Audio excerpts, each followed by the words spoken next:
Welcome on the show. It's another exciting episode of Agribusiness Weekend. So glad to have you join me. I told you, if you can't get it here, you can't get it anywhere else. Before I go on the show, subscribe to our YouTube channel and follow us on all our social media platforms so you'll be first to get notifications on the Agribusiness Weekend. I am Joy Labaran. Welcome on board.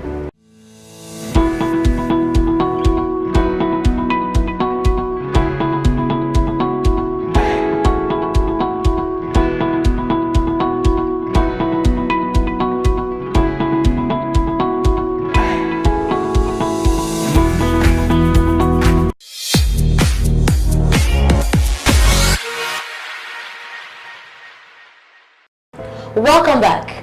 Agriculture is a vector sector to invest in Nigeria to diversify the economy apart from the oil sector. Now, livestock on its own is a mainstay in agriculture and it contributes a vital part of the social economic development of the country. Today, let's look at Nigeria livestock sector and we'll be looking at the contribution of Livestock247. On set with me is the Erujeje of livestock. Guess who?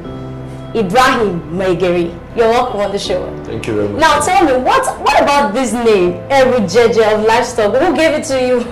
Well, I don't know. I got it from the students of Bafemi Awolowo University. Wow. I was there last year. They invited us for an Agri Week, the Agri Science Students Week, and they decided to give me, and I claim it. And amazing. Proudly. The Erujeje of livestock. Yeah, that's what they say. I don't know what the Erujeje actually means. What's the meaning of Erujeje? I guess we'll ask the audience. Thank you. Alright, now it's clear that agriculture is the mainstay of any economy, most especially in Nigeria. Far before the oil sector came on board, agriculture has been the one sustaining the economy of Nigeria. Yeah. Now, what has been livestock like in Nigeria? The livestock industry, has it been like so far? Well, thank you, Joy, for giving us this opportunity, and thank you for your organization for highlighting on the livestock sector.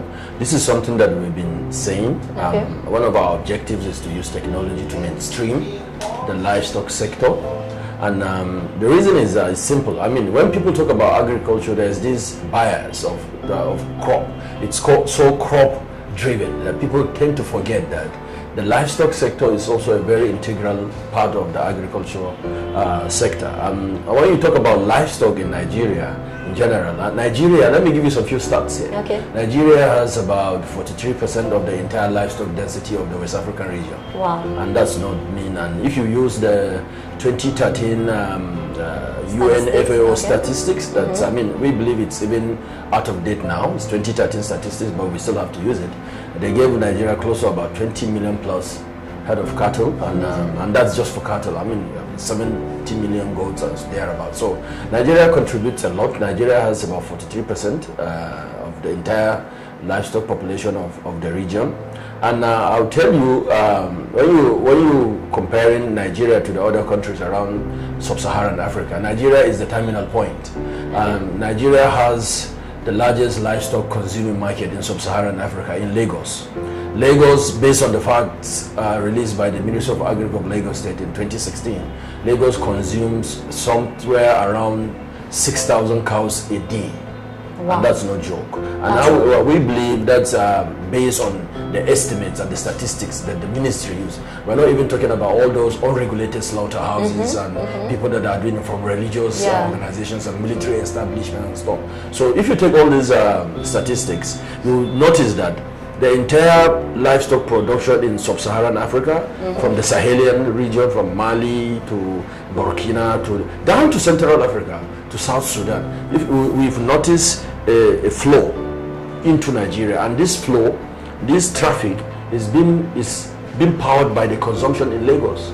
So, and that tells you that the livestock sector in Nigeria is not just supporting Nigeria. It's a huge one. I mean, it's a huge one that affects the entire sub-Saharan Africa and especially the Sahelian region in terms of production and then consumption in the western and southern part of Nigeria. Amazing. I'm so sure that the opportunities available in this industry are still not been harnessed as it ought to. Now, talking about Livestock 247, how has it been like for you, and how do you think youths can take advantage of the opportunities available in the livestock industry in terms of unemployment? Excellent question. And before we even get into that, let me just drop something for you. We did a survey about 2 years ago to just, based on what Lagos State gave us, we wanted to have a baseline survey.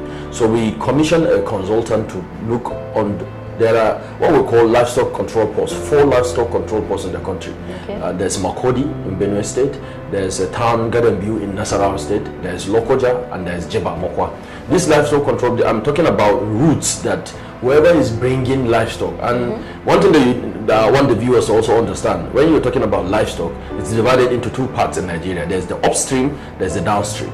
The upstream is the production, which is basically in the north, production and the entire farming and all those things is in the north. And then the consumption, and which is the downstream now, the processing and getting the derivatives from the cow is powered by the consumption in the south.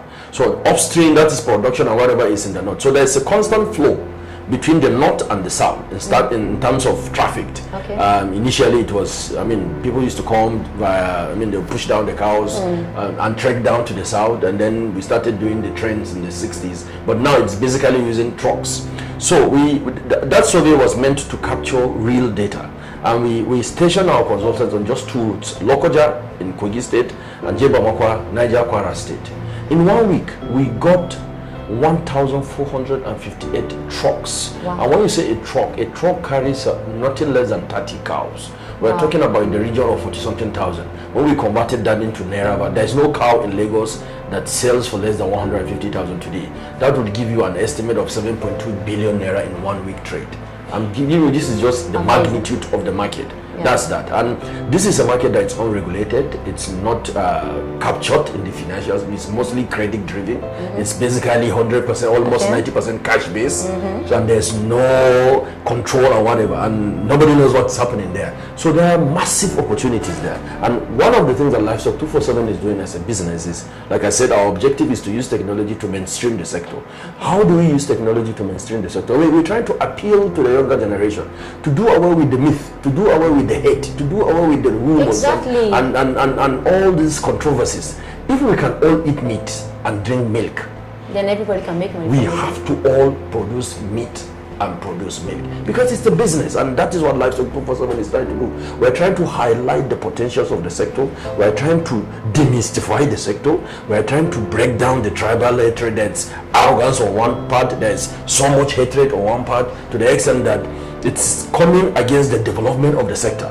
Because when the government now talks about livestock, what people, some part of the country look at is Hausa, Fulani, not. And forgetting the fact that this is business. I'm telling you, 6,000 cows a day. Who is bringing this? Who are responsible for bringing this?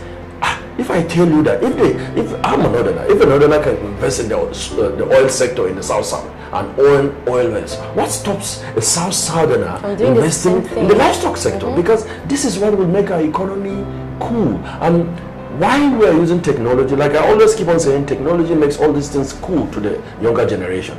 Now we have young men and women working, young men and women getting interested. We have a digital marketing team that's releasing collaterals on weekly basis, on daily basis, to demystify this sector, to make it appealing, to make it, cow does not understand Yoruba, Igbo, or Hausa, or English. Exactly. He has no basis. It's strictly business, right? What the cow needs is tender love and care, water, feeds, and medical and vaccination, and that's all. It's a big business. So the cow doesn't really care where you're coming from. So an Igbo man, a Yoruba man, and a Tekiri man, and a Oromo man, a TV man can invest in the cow business and make money out of it. And technology and the next generation and the youths, people of your generation, need to know this so that they can take this thing and run away with it. Now, talking about the livestock industry, I believe that there's so many challenges associated with the livestock industry, most especially coming from policies and government policies and all of you. Now, how can these challenges be managed? Well, when you say challenges, there are lots. Well, I mentioned one in my intro. One of the biggest problems that's facing the livestock sector is lack of a definitive strategy, a national policy for the development of the sector. This current government has tried, remember we have tried the Ruga initiative, the colonies, the whatever. Everything that has to do with the livestock sector is tainted in ethnic coloration, unfortunately. So what we've been calling for is we need to de-ethnicize the sector. The biggest challenge is now, if I ask you now, if you're looking for a cow, subconsciously what will come to your mind is go and get me that mala. That is the default mode. You're right. If anybody that has to do with cows or goats or ram, get me that mala. So it has been ethnicized. We need to de-ethnicize that. What do you mean by de-ethnicizing it? President Obasanjo did something for the poultry industry. When it was growing up in the 70s, the early 70s, the late 70s, poultry business was mainstay of the Yoruba elites in university campuses. It was, when you go to the university, you see them with poultry in the backyard. President Obasanjo, with policies of government, mainstream the poultry sector. Now it's a multi-billion-dollar industry in Nigeria. Everybody is doing poultry, north, south, east, and west. He has de-ethnicized the poultry sector. That is what we're calling for. The biggest challenge is the ethnicization of the whole value chain. We need to de-ethnicize it. How do we do that? Government has to step in. How do we expect government to step in? Government needs to come up with bold, strong, and forget about the noise. People will always make noise, but they need to look at it as an economic viable of making Nigeria a harmonious and nation. A strategy for growing economy. Opening the sector up, let people understand that this is big business. What will guarantee that? There's something that we say guaranteeing offtake. I'll tell you a story. In the about 3-4 decades ago, Mahatma Gandhi did something in India. A lot of decades ago. They call it the Indian milk policy. They made it a policy in India that every Indian school child attending school age gets 1 liter of milk a day. Wow. That single policy transformed the entire dairy industry of India because the consumption was there. So what we are even saying that the federal government can take into this, we have the school feeding program. Assuming we can't do 1 liter a day. If we say 1 liter a week for all public school, first of all, it will improve their calcium intake, protein level, and whatever, and it affects their mental equilibrium. And it will now automatically guarantee offtake for the dairy sector. Joe will get a dairy cow at her backyard for that because you will know that it is expected that you produce 10 liters of milk or 4 liters of milk or 20 liters of milk and you go to a milk parlor close to you to get your money, to get your rebate from the government. That is what government needs to do. Secondly, for the beef sector, there needs to be a guaranteed offtake. We have public institutions, we have prisons, we have universities, we have public. The government needs to now come up with a policy of organizing feedlots around the country. Identify those feedlots. Get experts like Livestock247 to create modalities for that production so that government will be off-taking, guaranteed. Because the entire in the agriculture in the value chain relies on offtake. I always tell people, production is a no-brainer.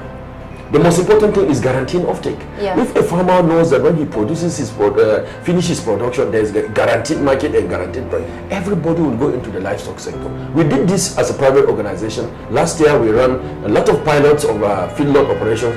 We got feedlots expression of interest from virtually all the 6 geopolitical areas in this country, 23 states. Tiv, Urobo, Itsekiri, Igbo, Fulani, Hausa, everybody was interested in setting up a feedlot because we were able to explain to them that this is a multi-billion naira business that you need to take part of. Now, how has technology played? What's the role of technology? How has it contributed so far to the livestock industry? Well, like I said, what we're doing now is, first of all, our business, the entire Livestock247 business model, we are the first online livestock platform in Nigeria. I could say in Africa, but I just don't want to be too ambitious. Livestock247.com is the first online livestock platform in Nigeria. First thing first, you need to also know that the livestock business is not just about buying a cow and eating. What we're trying to do is also to mitigate the spread of animal to human disease transmission, which is called zoonosis. Unfortunately, COVID-19 is zoonotic. A zoonotic disease is a disease that gets off from an animal and it infects humans and vice versa. So one of the objectives of Livestock247 is to use technology to mitigate the spread of animal to human disease transmission. That's one. So what we've done, our platform is powered by an in-house animal identification and management system. For each livestock traded, exchanged, bought, sold, transported on our platform, it's identified, it is traceable. There's what we call farm to plate traceability. We know where it's coming from, we know it is not a Russell animal, we know its genetic history, we know all the immunization and the vaccination that's been done on that animal, and we can give you in a context, we recently started what we call SILO, Community Empowerment and Education of Livestock Owners, where our veterinary professional, we have almost about 20 veterinary doctors now in various communities. Amazing. They are interfacing with the rural communities. We are giving them animal health services at subsidized rates. Huge work going on there. Very, very huge. We're trying to get it from the source to make sure that what they are producing is healthy, is fit for slaughter, fit for human consumption, and it is traceable. So by the time that they're willing to offtake, our platform is ready, because we have offtakers now that are relying on our platform, and that is just principally technology. Without technology, you have to go there physically. Without technology, you won't even know what's the breed of this cow. On our platform, you just don't buy a cow. You know the breed, you know the sex, you know the age, you know the weight, you know who is the owner, you know what it ate, you know the truck that took it from one particular country, you know when it arrived Lagos, you know which abattoir has processed this cow. Wow. And this is all done via technology. Right now, through our Meat 247 platform, which is a meat sharing platform, you can actually buy a few kgs of meat via your phone.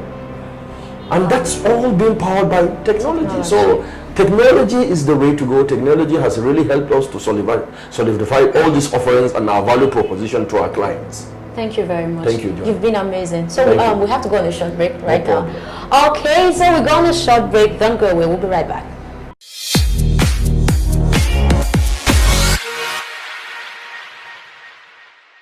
Hi everyone, my name is Baron Omiji, the head of Agribusiness of Anchor Insurance Company Limited. Keep watching Agribusiness Weekend show. Thank you.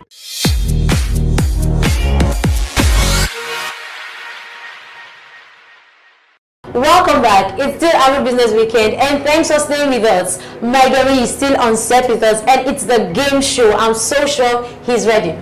Well, I'm born ready.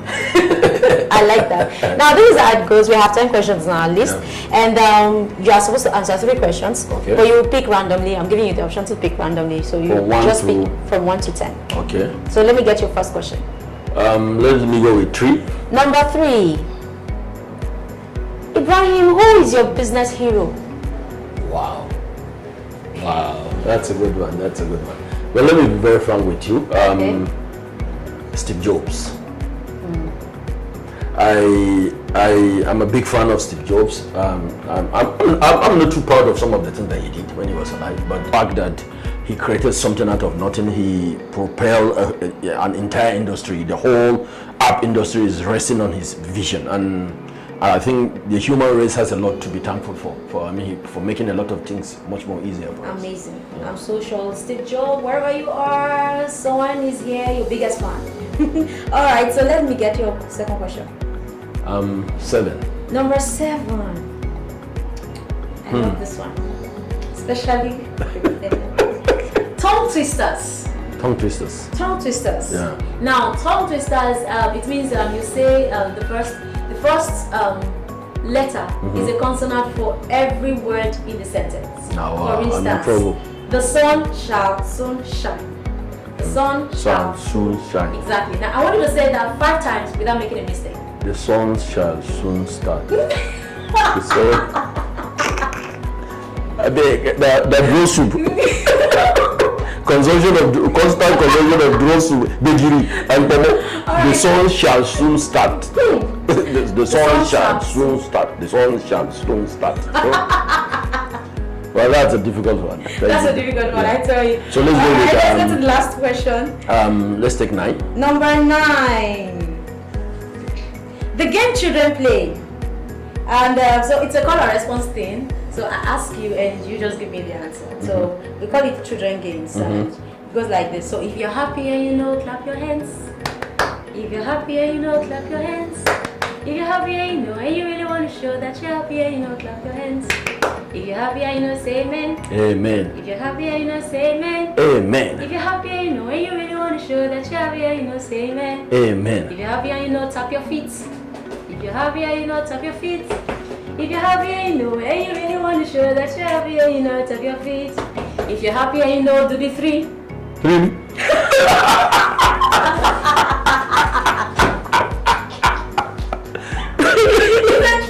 Alright, now. Okay, when we say do the 3, it means do the 3. Amen. Oh. You got me there. I got you there. Right. Thank you so much for being on the Agribusiness Weekend show today. You. I had so much an amazing time with you. Always. Now, on behalf of I and the Agribusiness Weekend team, I want to give you this package. Wow. I want to say thank you. Thank you very much for giving us this opportunity. Thank you very much for coming to our humble office. I'm looking forward to very interesting partnership with your organization, and I must commend what you guys are doing. Please keep it up. This country needs you. The generation of today needs you. Our kids need you, because we need to make agriculture cool. And you guys are the vehicles. Thank you very much. I appreciate this. Alright, this is where we draw the curtain for today's episode. Do want to follow us on all our social media platforms and subscribe to our YouTube channel.